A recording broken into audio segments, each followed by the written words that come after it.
We have here USB input. That's nice. Charging devices and alike. MP3 capability, which we can expect from any of today's car stereo. Obviously, it's going to have an aux import. It is 2020. iPhone Plug Smart remote app. That's going to be if you plug it in, but most people will just use the Bluetooth. It's 200 watts. Obviously, doesn't have a CD player, but who uses those anyways nowadays? So let's start with the unboxing. All right, let's go to unbox it. Looks like a basic $20 box. Okay, inside we got some wires for a wiring harness. This will hook into your car stereo. You'll basically use some wire nuts, nut these together with the other wires in your car.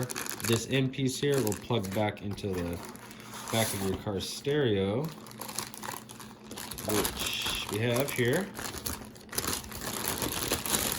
First opinion, looks pretty decent for 20 bucks. It's a nice little LCD screen, has decent buttons. They don't seem too cheap. Hopefully it'll last at least a few years. Got all their basic ports on the front. Got an antenna port there. This is where the harness hooks up. And that's about it for the unboxing. Not much else in there. Let's go ahead and hook this up to the car. Show you how to do that right now, and we'll do a review with it powered on.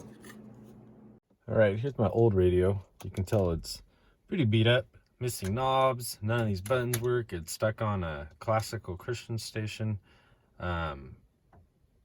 Yeah, it's really bad. So I've pushed this to the limit. So I'm gonna go ahead and start taking this out.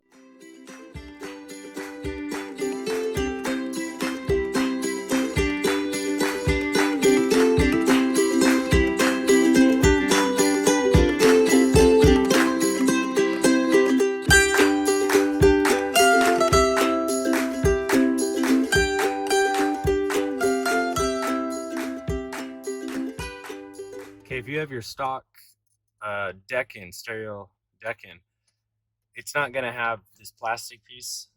You're gonna have to buy this bracket, and it basically just kind of centers it and gets rid of the extra gapping that there would be, because the stock one's a lot bigger. So this one, there's these little tabs on the side here.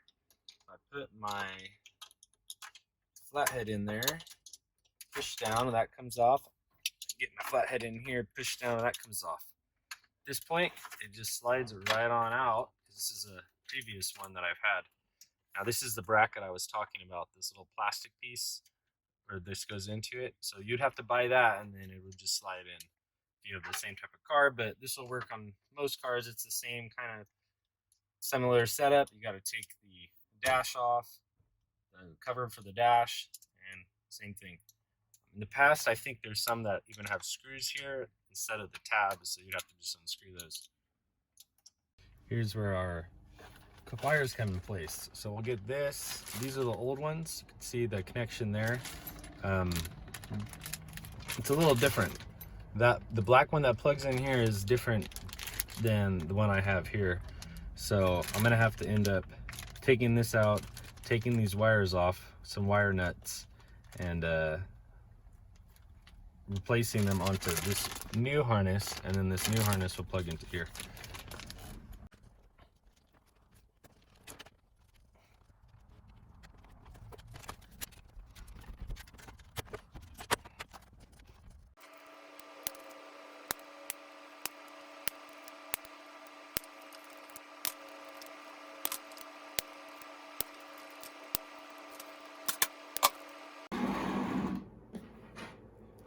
Okay, here's our new wiring harness. Here's the wiring harness that hooks up to the car. So we're going to connect these two together. It's going to be real simple. It's just yellow goes to yellow, green goes to green. If you have any questions about cables, there's actually it's actually written usually on there. It'll say rear positive, left rear positive. So if you can't match up the colors for whatever reason, sometimes it'll be written on here. If not, the colors from my experience have always lined up. So this is a green with a black stripe. So I'm gonna go ahead and strip all these, line these up, wire nut them together, then our harness will be complete, ready to plug into our car, ready to plug into our new radio, push it in, and we're good to go.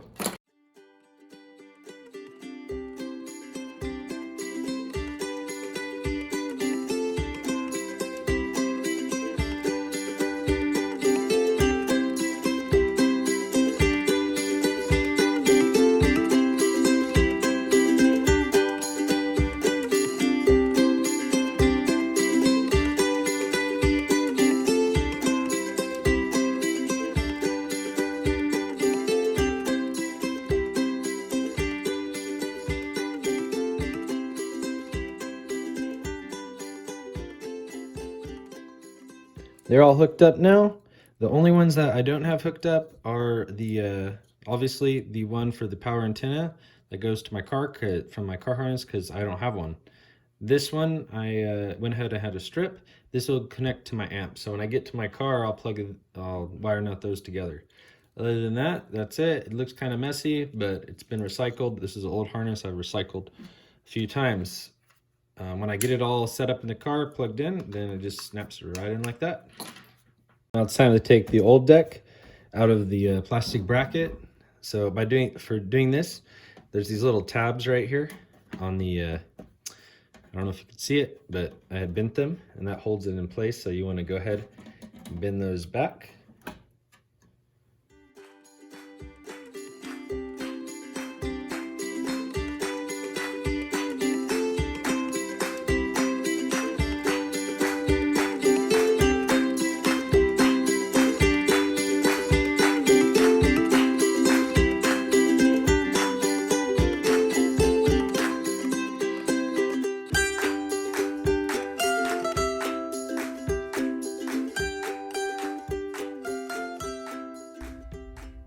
All right, I went ahead and hooked up the cables. Now I'm going to just slide it in, pop it in. Let's turn it up.